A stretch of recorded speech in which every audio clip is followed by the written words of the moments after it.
Hi there, Bastian here. And the bear. Tell me what you know about World War I. Were there muskets? I really don't know anything about World War One. That was like the Civil War, wasn't it? Did they have muskets? Who had muskets? I know I learned about this in school. Yes, they're I don't know. When was muskets. World War One? Wait, that was around the Titanic. You know that? I know when the Titanic happened. When? 1911. Anyway, today we will be learning about a little thing called Picture This, alright? March 21st, 1918. Do you know where Germany is? Sort of. Do you know where France is? A little. Germany and France are next to each other. Germany has pushed the Western Front within 75 miles of Paris, the capital of France. The Parisians, up until this point, they feel generally safe. They're fortified. Planes aren't getting over to them. Zeppelins aren't getting over to them. They are way too far away for artillery. March 21st, 1918. There were no planes in the air. It's a normal day. Suddenly, things start exploding. The Germans are way, way away, and there's not artillery. Artillery, like, at best goes up to 10 miles, and they're 75 miles away. So what's happening? No one knows. Things just exploding. Like, churches are collapsing, people are dying. What's going on? Now, you're not in Paris anymore. You're 75 miles away on the German line. Behold, the Paris gun. Wow. Look at that thing. Doesn't that just look like someone just like made that up? That's scary. Yeah. It's like a heavy-duty tank. Looks like Is part it of on a wheels? No, it had to be wheeled in on a railroad, and then they had to build a platform for it. It has a 69-foot long barrel, 210 caliber, 234-pound shells. Wow. That launched 26 miles up in the air. The first man-made objects to enter the stratosphere were the shells fired from this thing that you're looking at. That's scary. Yeah. Go to Germany, right? Yeah, Yeah. right. And it has a maximum range of, do you remember how far artillery went back then? You said 10 miles. 10 miles, right? Had a maximum range of 81 miles. And it mounted on a specially designed railway car with a crew of 80 men, mostly taken from the Navy because this was a repurposed naval gun. Which it was a repurposed naval So it gun. was supposed to be on a ship.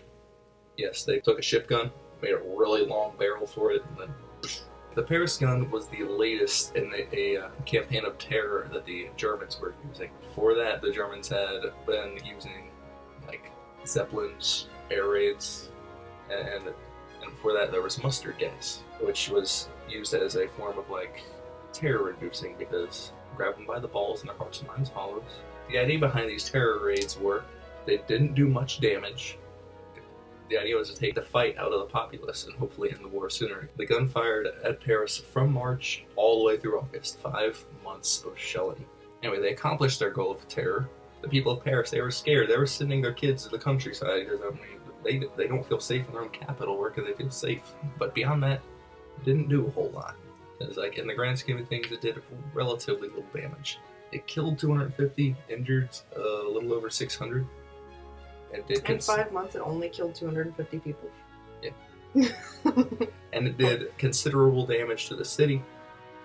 But in a war where battles had casualties and literally the hundreds of thousands on both sides, Yeah, that's not really. yeah, its damage was hardly considerable. And in the end, scared as the Parisians were, the German line was eventually forced back. The Allies tried to just find it and take it, but they couldn't. They well fortified that, and you could hope so. So the Germans opted to just destroy it, and any plans for it. The plans for the Paris gun are lost to the ages. In the grand scheme of things, it didn't do a whole lot. The barrels constantly had to get replaced because to lug that far of a shell that far, it took a considerable. Ew. Paris gun. Anyway, to launch a shell that far, it took take a considerable amount of gunpowder, or whatever powder they used, which overheated the barrel, so they had to keep constantly replacing it, and it took all that day. I should have wrote down how many they fired a day. It wasn't a lot. Like, I think in what they fired like around 500 something shells. Not a lot. Anyway, back on track. This went on to inspire what you're seeing now, the Schwere Gustav, that giant thing that you're seeing now. The big giant, Yeah, even those gianter looking. It has a crew of hundreds of men, and on this one, as much bigger as it was, even had way bigger problems. The Schwere Gustav could be a video all its own, but the quick rundown was it. Giant. It required its own railway, like its own special railway built. If they wanted to move it, they had to build the railroad that brought it. It's like lemmings. Yeah. They have to like build the stairs as they're going. Yes, exactly. They had to do that. I only fired like a couple shells like every couple days. So.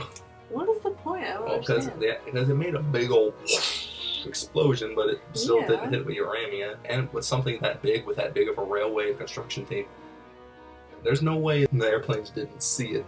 Yeah. So Yeah. it would get bombed. Germany just said it's not worth it. So, what'd you think of the Paris gun? I think it's silly. Mm-hmm. It's really cool. I want one. You think you could sit through another history lesson? I could stomach another one, I guess. Aw, thank you. You're sweet. Like, comment, and subscribe if you liked this. And we put out new videos every Wednesday and Saturday, and some in between sporadically for fun. Mm-hmm.